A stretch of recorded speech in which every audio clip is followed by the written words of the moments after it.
For being here. I would like to say that extole is a huge supporter of our social media events. We hold 6 a year, and extole is the company that has sponsored every single one of them in the last 8 months. So we're really glad to have them here. So today we're going to have their CEO, Brad Klaus, who's going to speak to you guys. He's going to let you know about unleashing the power of your advocates. And with that, I'll let him talk to you guys.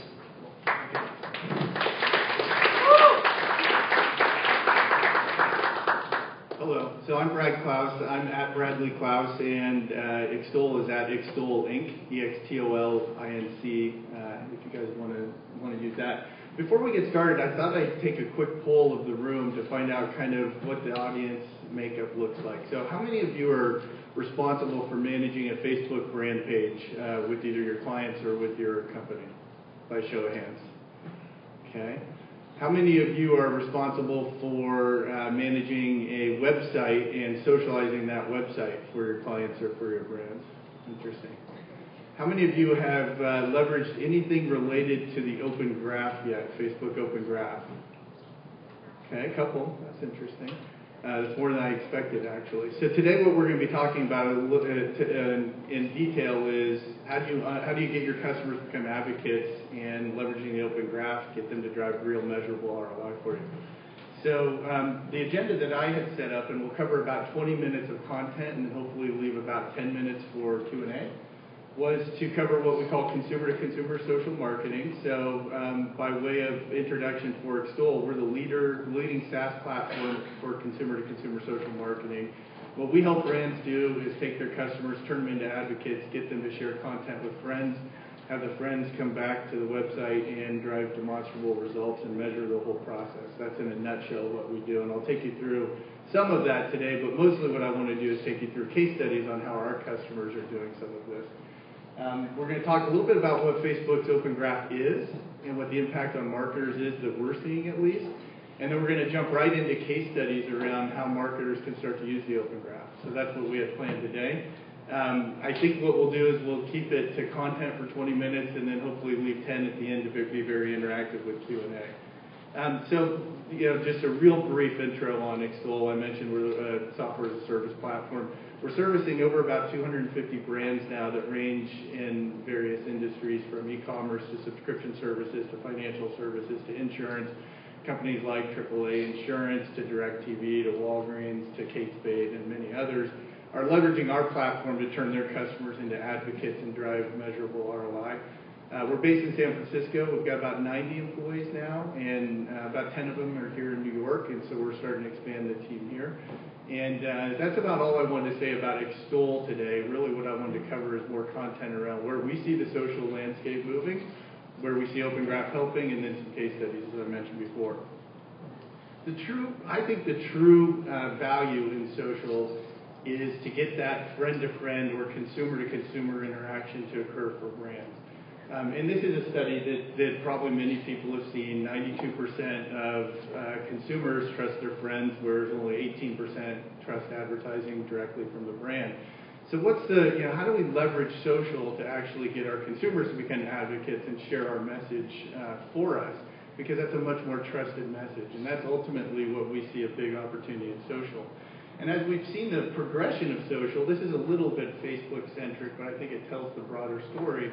Facebook comes out and brands said, oh, geez, I need to know what my consumers are saying about me on Facebook and through the social network. So listing platforms like Radian6 became popular, and that was kind of the first adoption of social solutions to hear what consumers were saying about brands. Then it was Facebook launched the brand page. I need a brand page. So companies like Buddy Media, Vitru, and others created solutions that enabled brands to take advantage of brand pages. Then it was about I need to publish content to my fans, and so I need fans. So companies like Wildfire and others spun up to kind of drive fans. We think the next evolution of all of this is not the traditional brand-to-consumer that was happening even on Facebook. So taking a brand page and publishing content to fans is very one-directional. Sometimes I say it's like showing up to a cocktail party and waiting for the host to speak before you talk to anybody else. It's very one-directional, very brand-to-consumer, very traditional. We think the next generation of social is how do you get your customers to talk about you in a positive way that drives real measurable results back. We call that consumer-to-consumer marketing as opposed to brand-to-consumer marketing. So when we say we're endeavoring to be the leading SaaS platform to power consumer social marketing, that's exactly what we're trying to do to help our brand and clients. And so today what we see, the ability for consumers to become advocates and share are really three areas that we're focused on right now. One is referrals. So how do I get a referral, a trusted recommendation about my brand out from one of my customers to their friends? Many of the campaigns we run are refer a friend in nature, for example. So if you refer your friends, they will get a special offer, and we track all of that behavior. We've also started to power a lot of viral promotional strategies. So how do we leverage the Open Graph to take what I'm already doing for a brand? Maybe it's a discount, an offer, a coupon, a sweepstakes, a contest. These activities that I'm already running from a promotional aspect and through the Open Graph make them go more viral and collect more information about our consumers is a big category that we focus on. And then expressions. So how do I take what was only available to me 6 months ago, the like button, and iterate on that for an set of expressions that make more sense for my brand?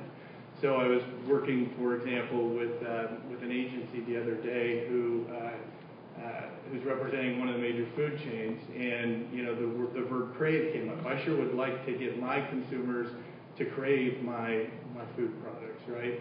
And that's an opportunity now through the Open Graph. You don't have to just be stuck with the like. You can actually socially instrument your owned assets with these expression buttons and get your consumers to tell stories that their friends see and drive behavior. And so we're powering a lot of those types of solutions on a common platform. And ultimately, at the end of the day, it comes back to measurement as well. So how effective are these campaigns in driving real-world ROI? And what do I know about my advocates and what influence they have in the marketplace? So we'll go through some case studies on both of those. So I want to spend just a few minutes on what the Open Graph is. And I think that there's a lot of, sometimes there's a lot of questions about what the Open Graph is and when it evolved. And so I thought it'd be interesting to spend just a few minutes on that topic. So in 2007, Facebook essentially came out with the like and the social graph. That was not the Open Graph. In 2010, the like action, they call it a native action, was the first Open Graph enabled action. So what that really meant is you can now instrument your website or your properties with like buttons, and that like would allow liking of third-party objects throughout the web.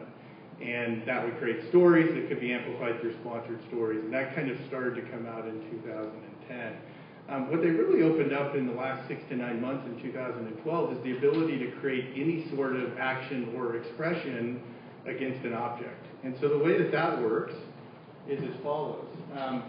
One is they've got a user. So this is the Open Graph structure, if you will. One is you've got a user. So imagine this is one of your customers coming through a Facebook page or through your website that takes an action on your behalf. And these actions can range now from like to any other verb that you might imagine. We're doing things like entered, claim, etc. And it's about an object. So Brad entered a sweepstakes. Brad claimed a coupon. Brad wants a bottle of wine at tasting room, which is an example that I'm going to give later.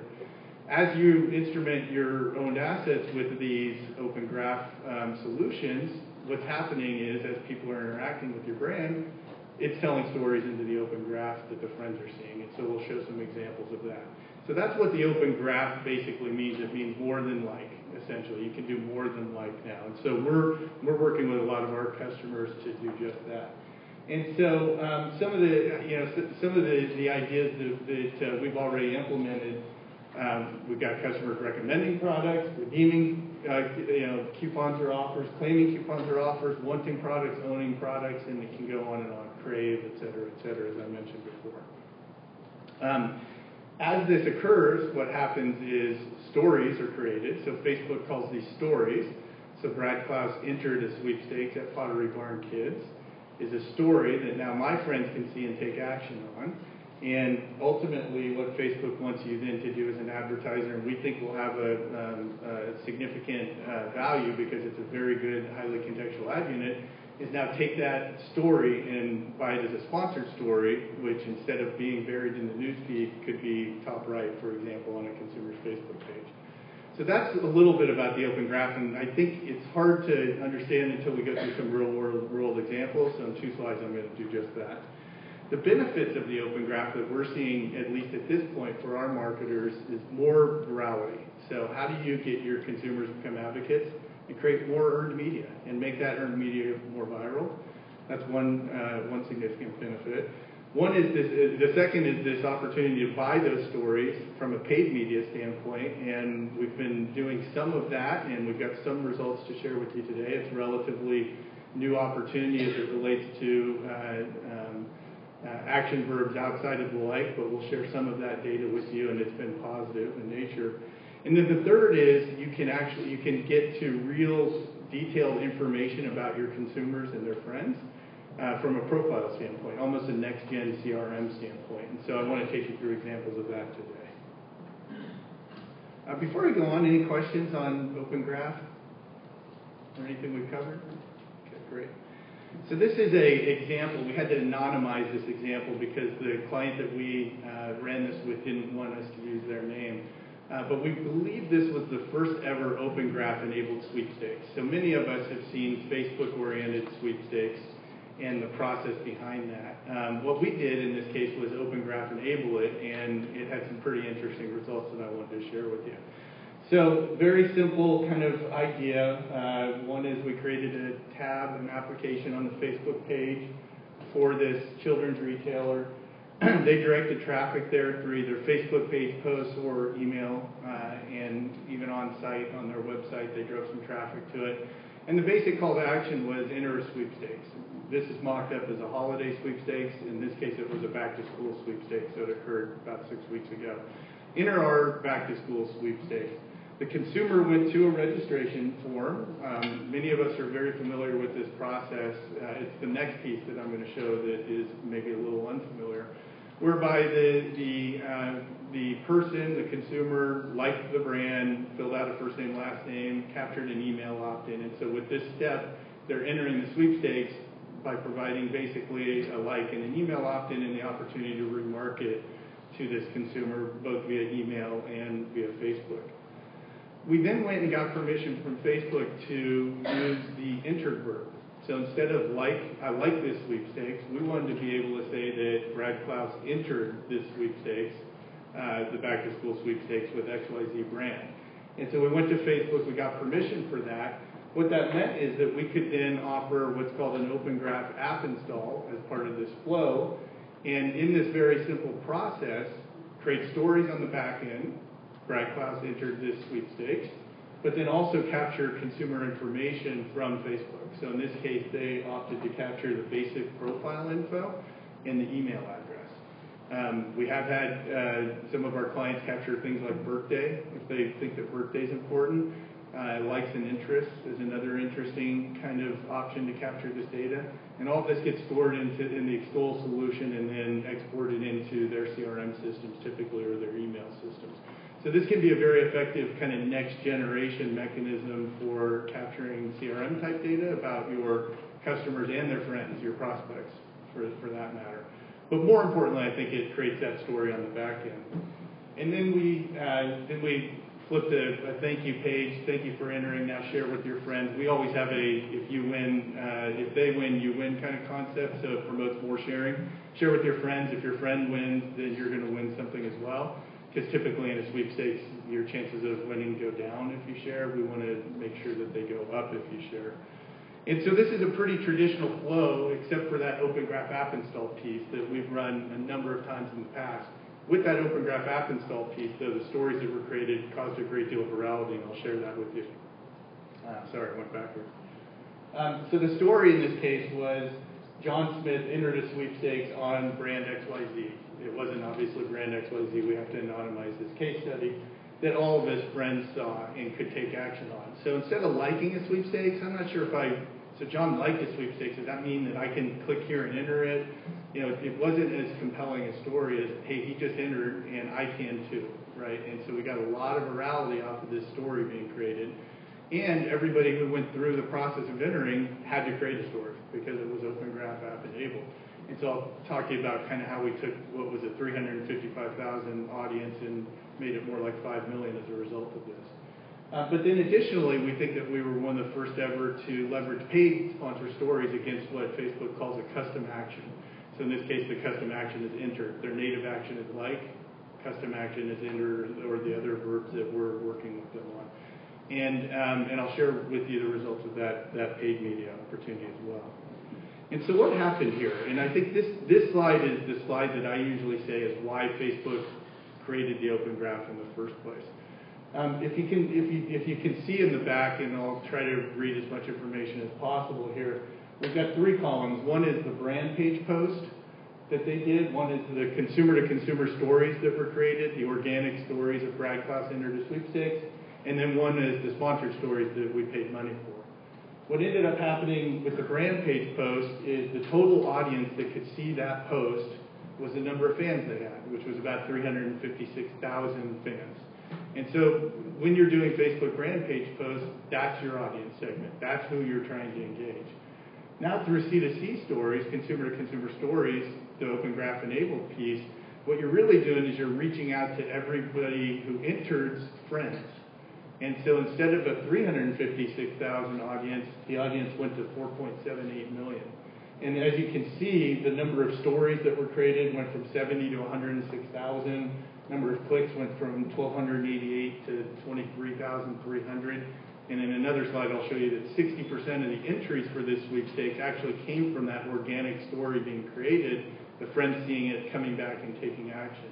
Now that's important because we usually have a saying that your best prospects are your best customers' friends. So if you've got fans on Facebook and you can reach out to their friends and bring them in as leads, in this case, a like, an email opt-in, and an Open Graph app install with profile capture, that's really cool. That's really important. And so expanding, basically Facebook is saying through the Open Graph you can now leverage your fan base, but more importantly get out to their friends. So hopefully that makes sense to everybody. And then we bought sponsored stories. So Facebook just opened up the opportunity to buy these stories against the custom actions midway through this campaign. We were only able to spend about $5,000, but we generated 8 million impressions. And again, these weren't just normal impressions. These were impressions from friends of fans. And even more, we actually segmented it. So we didn't buy every friend of a fan. We bought only the friends of fans that were between ages 25 and 44 and women, because that happened to be the demographic that they were trying to target. So again, through the Open Graph activity, you can really target the friends of fans in a really meaningful way to drive real value.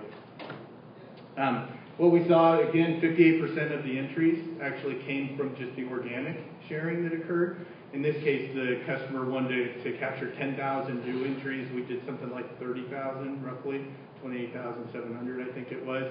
So we almost 3x their expectations, and I believe it was from that Open Graph enablement and the organic nature of Ashley, who's connected to me on Facebook, seeing my story and taking action, and then her friend seeing her story and taking action, and so on and so on.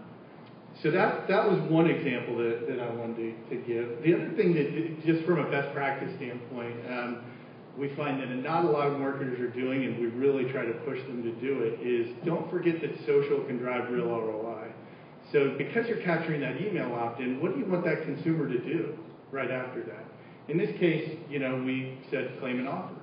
So go, get 30% off your next purchase. Thank you for entering our sweepstakes. Get 30% off your next purchase. Email goes out. They can go claim an offer, and we track whether that offer actually converts. And you can start to actually put real dollar amounts against this sweepstakes, generate not just entries and leads, but when we sent emails out with offers, it actually generated real conversion in dollars and revenue and ROI. Now, ROI doesn't always mean dollars in revenue and offers and coupons. So we have clients that do surveys, for example. Thanks for entering our sweepstakes. What would you like to, we'd like to provide you with a survey fill out. And so these are really good engagement points. The email open rates for these go way up because somebody just engaged in entering a sweepstakes. And so the call to action is thank you for entering the sweepstakes. Now, here you go. And so that can be, that's a best practice that we often see overlooked from a social standpoint. But figure out what you want to do once you've identified that advocate and that new fan and light them up with an email around that. Hopefully that makes sense. And if you do it in an Open Graph enabled way, that coupon claim can be another story. So in this case, John Smith claimed a coupon. right? So you can take the fact that he entered a sweepstakes, you sent him an email, he then claimed a coupon, you're creating 2 stories that his friends are seeing, and they can take action on. Questions on that campaign we've brought before? Question. It seemed like with the sponsored story there was 8 million impressions compared to 5 million in the organic, yet it got tremendously lower registration. Why do you think that? We're still, so the question was, there were 8 million impressions on the paid side and 5.7-ish on the organic side. Why was performance not as good on the paid side as the organic side? We're actually still trying to figure all this out, to be completely candid. I mean, I think one is that it's known as it is noted that it's a sponsored story as opposed to an organic story. I think also there were probably a number of people that organically entered that when they saw the paid opportunity didn't need to take action anymore. I was just wondering if it had anything to do with metrics, because initially Facebook would say it's gotten engagement, so more people see it, and then when you're sponsoring it, maybe it was that. We haven't seen that, but again, this is all brand new. In fact, we launched a case study around this for Inside Facebook, and Facebook called us the next day and said, we want to publish this case study because this is kind of new stuff that we're seeing. So I think the answer is, they're going to be positively incented to make that ad unit convert as best as possible. And so we have a big belief that those sponsored stories are going to be a really compelling ad unit for brands to use. I wanted to share just one other example. This is a small company in Los Altos, California that is near to my heart because I'm a wine enthusiast, called Tasting Room. They have a cool concept, and I like to promote them, so I'll tell you.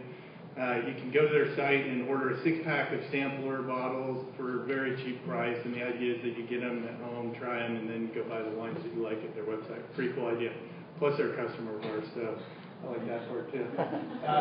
And so this is an example of how they leveraged a coupon, what they were already doing, and we Open Graph enabled it through the extole platform. So if you can see on the right side there, it says wine with friends is better, share with your friends, get $10 off, claim on Facebook. They had the notion of, they were already running a $10 offer for new customers anyway when we came to them. We said, let's Open Graph enable it and let's see what happens. So the basic flow is you click on the claim on Facebook. Again, one of these Open Graph app permissions come up, and they can now capture information about either their customer or prospect. These can be people that are just visiting the website that don't actually transact, and you're capturing information about them. And we flip the coupon code and then send the consumer an email with a coupon code so that they can continue shopping or shop later. And behind the scenes, what happens is a story is created. Just like the earlier example around sweepstakes, in this case it's John Smith claimed a coupon at Tasting Room. Well, if you see that and you like wine and you trust John, why wouldn't you try to go claim a coupon as well and check out Tasting Room? So that's the basic concept from an organic standpoint, earned media. And then again, these can all be bought as paid sponsored stories as well now. What's interesting now is that because you get that app install, you no longer need to ask permission. You should ask permission, but you no longer need to get that permission screen to come up for future activity that a consumer is going to take with you. So in this example, let's say that I used that coupon code and I went all the way through and ordered a bottle of wine. Now we can ask the consumer to share your purchase and get 20% off your next order. They click share, and another story is created. In this case, Whitaker Guy brought Dry Creek Zinfandel on Tasting Room. So the idea being, if you're an e-commerce site, you really want to leverage your existing offers to create these stories and make them go more viral and capture consumer information. But then also, get your advocates to share the purchases that they're making. Because if their friends keep seeing that you're buying something on Tasting Room, eventually the friends are going to probably take some action.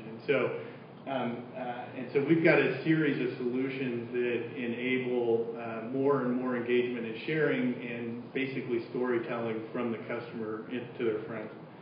Another example of this is we worked with Tasting Room. We said, okay, you've got the like button on your product pages, but everybody's got the like button on your product pages. What do you want to do? How do you want your customers to express themselves? In this case, they said, I want people to come back and say whether they want the bottle of wine, whether they tried it, or whether they recommend it. And as consumers are clicking on these buttons, again, stories are being told. Brad Klaus wants this bottle of wine. In this case, It's a taste of adventure around the world sampler. And the friends are seeing it as I'm clicking on these buttons, these expression buttons. So just like if I had clicked on a like button, my friends would have seen that I liked this page.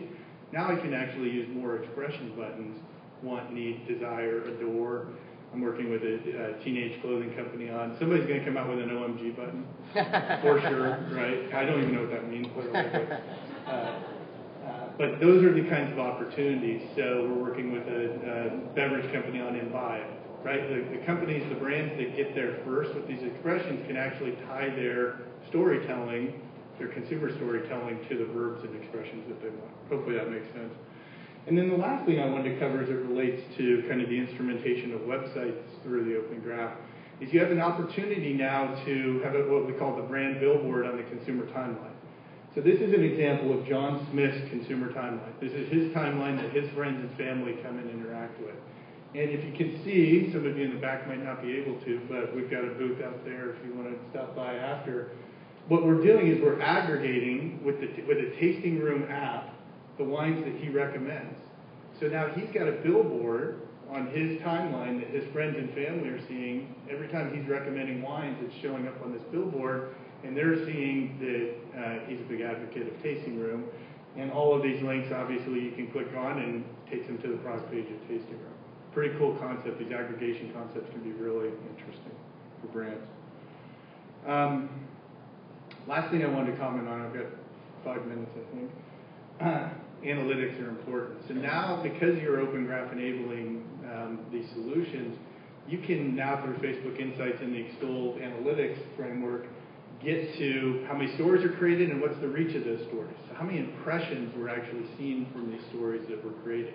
This is something that's pretty new for Facebook. It used to be that a story would go into Facebook and you'd hope to get a click out, and you could measure the story in and click out. Now you can actually see how many impressions were being seen. So we measure all the performance characteristics of this: how many clicks, what's the click-through rate, all of the typical campaign performance metrics that you would want to see. We also believe that it's important, before a campaign, to sit down and go, what am I trying to do, and what's the value that I can attribute so that I can measure ROI. This is what we call our ROI calculator. And you, our customer, can go in and say, I think an email opt-in is worth 50 cents. I think a like is worth 50 cents. I think an impression is worth X. I think whatever these actions are that we're driving, a story is worth Y. And we will then run on a daily, hourly, minute kind of basis, monthly basis, what's the value that's being driven from your advocates taking these actions on your behalf and reaching out to their friends. And so we think that's kind of a cool concept, because a lot of companies are struggling now with how do I make social ROI positive, and what does ROI even mean? And so if you can attribute, the way we think about this is there's probably some paid media campaigns that you're running. What are the types of goals that you're looking for there? What do you pay on a CPM basis? Well, get your advocates to generate that same CPM, and there should be that value there. And so we calculate all this in what we call a CMO dashboard, so that you can see an up-to-the-minute kind of analysis on what's the true ROI these campaigns are running. And then we have more advocate-level details. So I think this gets pretty interesting as well. So what's the, we're getting the Facebook profile. What kind of information do we want to see from that profile? Demographic data, for example, age range, geographic location, et cetera, et cetera. And we're now able to start to track influence of advocates. So we consider everybody who shares to be an advocate. Some advocates have more influence than others. Ashley, I'm sure, has more influence than I do. She's got more friends on Facebook, for example. And so you can start to see, based on the number of stories that are told and the number of friend impressions and clicks and conversions that occur, we're starting to score the advocates in what we call the influencer score. Similar to clout, but very specific to your brand. And so in this case, you can't see it in the back, but we've got a list of advocates here. And based on the fact that Jason Eiler has published a certain number of stories that reached a certain number of friends with impressions, garnered a certain number of clicks and a certain number of conversion events, we can now score him as a 160 and start to segment him differently than somebody who doesn't have influence. And you can even drill down and see he went to the University of Virginia and he lives in San Francisco, and these are the last 5 stories he's created on your behalf. So this ties in from, how do you generate advocacy, but then there are certain influencers that you also want to harness and segment out as well. That's the content I wanted to cover. So we've got a ton of white papers at extole.com. We've got an Open Graph white paper that we think is pretty good, for example, since a lot of the topic was about Open Graph. And I'll take any questions that anybody has at this point. Thinking about Oh, wait, here you go, microphone. Thinking about all the campaigns that you have been a part of, what would you say is the largest amount of aggregate revenue that's been driven by one of the campaigns where you've actually measured that on the back end? Yeah, it's a good question. So I don't know that I can give aggregate revenue numbers away. I can give you an example of a 30-day period for Redbox because they made this publicly available. We did a campaign with them it's not a campaign, it's an always-on program.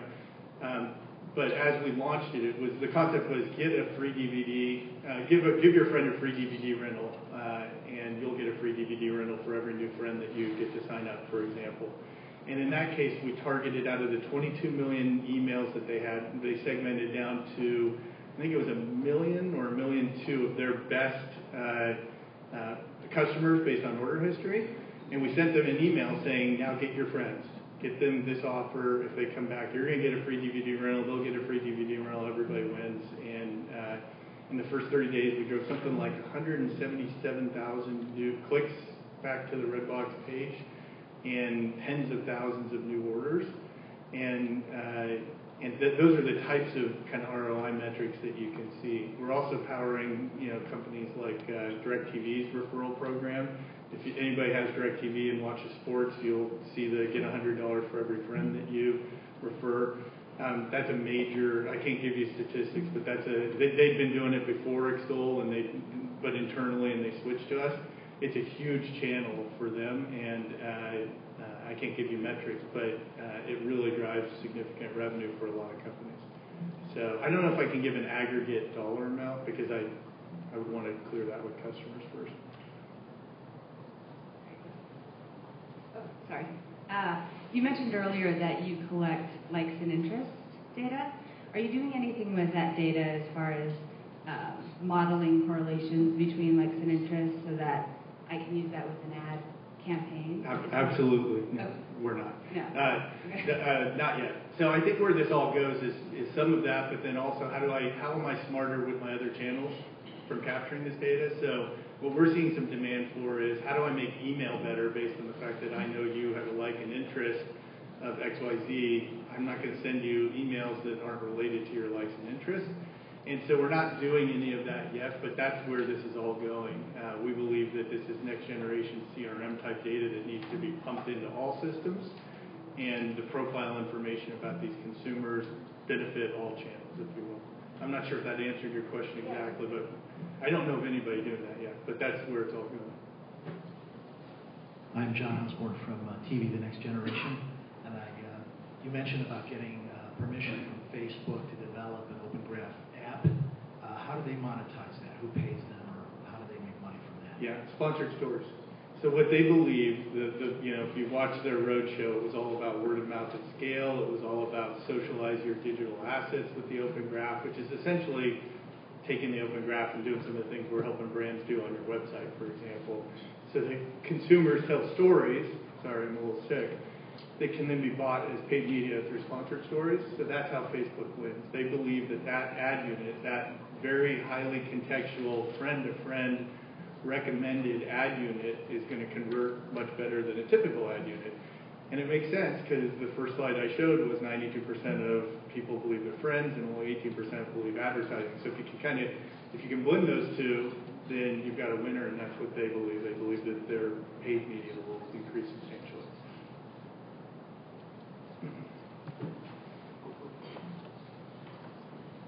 Can you help us understanding the pricing of the sponsored story? Is it performance-based pricing or is it based on CPM? It's a CPM-based today. I think that they're moving to some performance-based models. I'm sure that there will be advertising partners that start to do things like arbitrage and do performance-based pricing.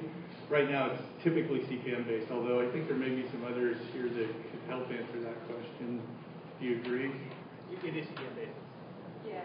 CPM? What kind of CPM are you seeing in general? I'll defer to the folks here. Can you I can try to answer that real quick.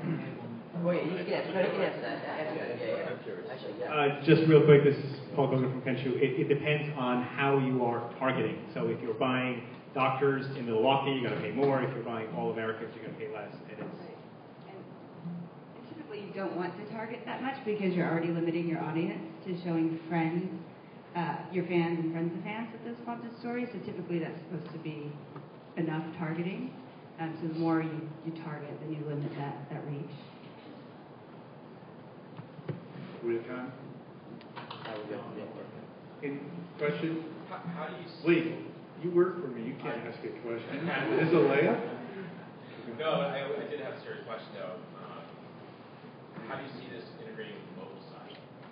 Yeah, it is a layup question. Thank you for that. So the only form of advertising on Facebook from a mobile standpoint is the sponsored story. So first of all of our solutions support mobile. If your website is mobilely enabled and if your Facebook brand page is mobilely enabled, our solutions work on mobile devices, and we track how many consumers go through process of entering a sweepstakes via mobile versus other kind of components.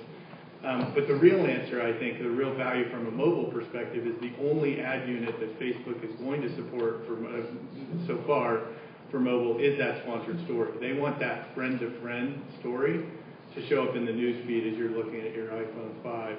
And so there's a big opportunity for advertisers that have paid media budgets to create these stories and then buy them through mobile. Other questions? Okay, thank you guys. Really appreciate it. We've got a booth out here if anybody does have some questions that they want to ask.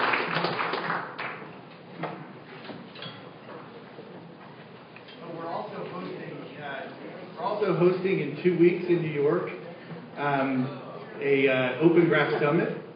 So for anybody that's interested in attending that, I think it's October 17th. It's about a 3-hour session where we're going to be having panels and whatnot. We've got invites at our booth out here as well.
I got